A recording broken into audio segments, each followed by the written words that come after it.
Yeah, I don't wanna go to Mexico no more, but they got a big fat missing at the door. He ran me by my collar, he made me feel a dollar. I don't wanna go to Mexico no more. Sing.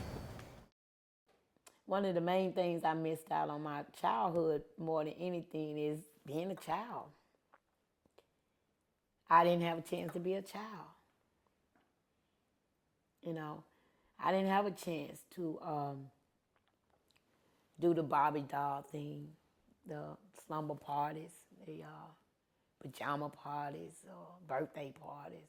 Would I turn my life back around so I could get a childhood? Yeah, because I want to know what it felt like. You know, right today, I really don't understand how I ended up in human trafficking and prostitution because, as I can remember, I was standing in a group picture at my school at 10 years old, taking a group picture like a normal person. Don't even really remember how I even ended up in school in that day. That's the only time that I really recollect that I was in school. And then at 12 years old, all of a sudden, I'm in sex trafficking.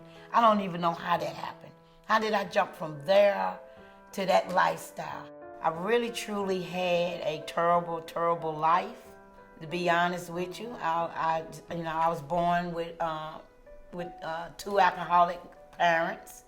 I was born into a family of poor, lack of education, lack of food, funds, love, healing, anything you want to name.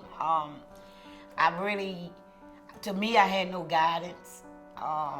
At age 5 years old, I was being molested by minions. So I don't feel like I had any protection, not only guidance. I had two sisters behind me, and even a couple of them was touched. And when I found out that they was being touched by men also, I immediately started to ask and cry for them to leave my sisters alone, and they started coming toward me. By my both parents being alcoholics, they had no idea what was happening to neither one of us, especially me. And it just went on and on. And as I grew older, like I said, my parents were alcoholic. At 8 years old, I started stealing my father's whiskey and beer and started drinking it because I know these dirty old men was coming back in my room. And if I see how they was numb and drunk and falling all over the place, then maybe I would be the same way and I wouldn't know these men are coming. That was ghosts to me. And I would drink. And when I drank, I would not only not get sick, but I wouldn't feel anything. And I never understood how I didn't get sick at the age of 8, drinking liquor and beer like that just to kill the pain of the men coming and touching and funneling on me. How did I get there between that 10 and 12 years old mark? I know I was walking to a store. I know I was going to get bread, chips, or candy. And this car just pulled up out of nowhere. This black car just pulled up. And when they pulled up, they had items in there like necklace, tennis shoes, dresses, ribbons, scarves. And they give it to you. And so you being not just 12, just being a little girl, you are being in a neighborhood and a community and a family setting like I come from. That is like, oh, wow, you got a brand new scarf, brand new skirt or dress or something, so you're going to take it because you think these are good people that's coming around doing something good for your neighborhood. So I took one of those items. And when I took that item put a price tag on me. And I had no idea what me accepting that item meant. So when they come back around, like 2 weeks later, to the same neighborhood and spotted me again, they came back up to me. And when they came back up to me this time, they took me in the car with them. And once they put me in the car, they automatically let me know by me taking that item, they done gave me something, I owe them something back. That's why it's so hard for us to receive something without knowing that you want something back from us. And once they took me in the car and told me that, they just pulled off and they immediately took me to a house. And I was no more than 3 or 4 blocks from where I lived at in the projects. And once they drove off and got me to this house, the house they had was already 3 to 4 women downstairs, already handcuffed, already bleeding, already drugged up. So they immediately tied me to the bed, shot me up with a liquid cocaine, heroin, and started gang raping me. So once they did that, and you 12, you stand there, you traumatized, and you're screaming, and you already see girls already handcuffed to a pole or something, you already know what have happened here. What is this? And not only if you don't believe nobody's coming to get you, having nobody come and get them. People are riding your neighborhood and around your children's school, and they are lurking for you. They are looking for something like this. They will come and say that they're your boyfriend, and you're so beautiful. Let me take you to the movies. Let's go to the dinner. Oh, this necklace look good on you. And you just want to feel pretty, and you're just accepting that. You have no idea that this is a trap. You have no idea that their mind is just so messed up and so perverted that at the end of the day, you're going to pay for that necklace, you're going to pay for that pretty dress, and you're going to pay for it dearly with your life.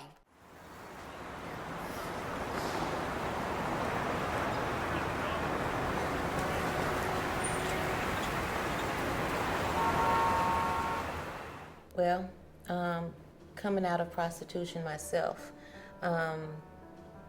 I always knew that I just wanted to go back because there were women. I knew that there were women still on the streets that believed the lie that there was no way out.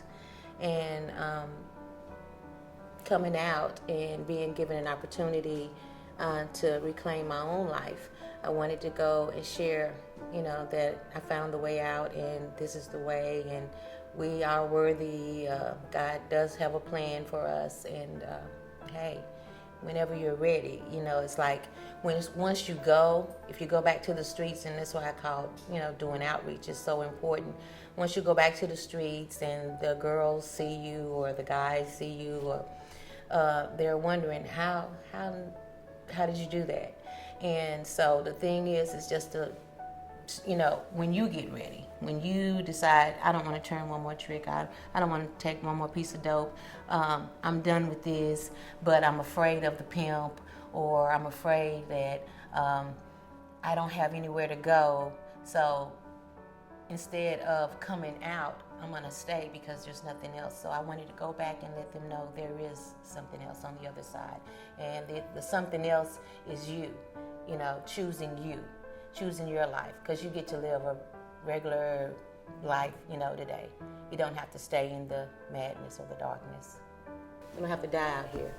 Somebody get you and introduce you to something at 10 years old, 12 years old, and all that. By the time you age out in your late 20s or your early 30s, what do you have left? You don't even have a guidance. You don't know where to go. So all I knew was prostitution, drugs, and survival in the streets. You don't have to be degraded. You don't have to degrade yourself. You don't have to allow somebody else to degrade you, but we're willing to stand with you. That's the gift that I was given, and I wanted to give it back.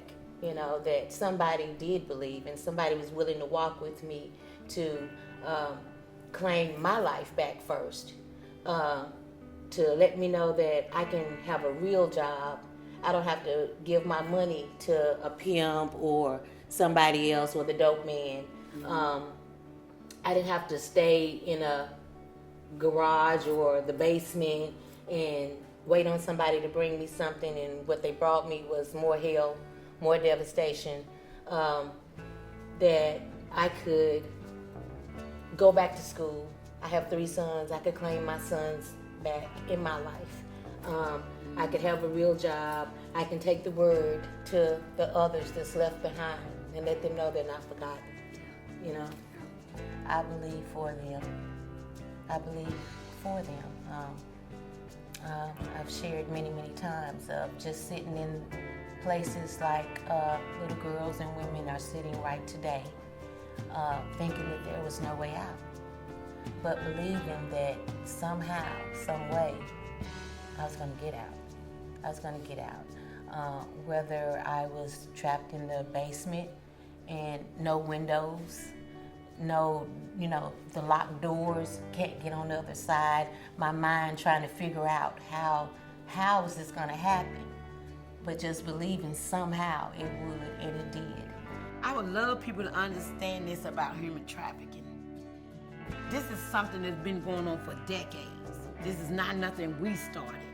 And people all over the world has had this in their backyard, in their community all along, but they chose to overlook it. So many people are going to be devastated by, the many numbers. We're going to continue to find people or women or little girls 11 years later or months later or, like I said, years later that's being held captive to do all kind of certain, things and acts if we don't pay attention to what's happening and people speaking out. On the other hand, in 5 years, if we are creating more programs like Magdalene House and like Eden House, like Magdalene St. Louis, the different communities that's taking root in this thing, I see a lot of women and little girls, children, being freed from the thought and the stigma of this is the way it is and nobody's going to help me.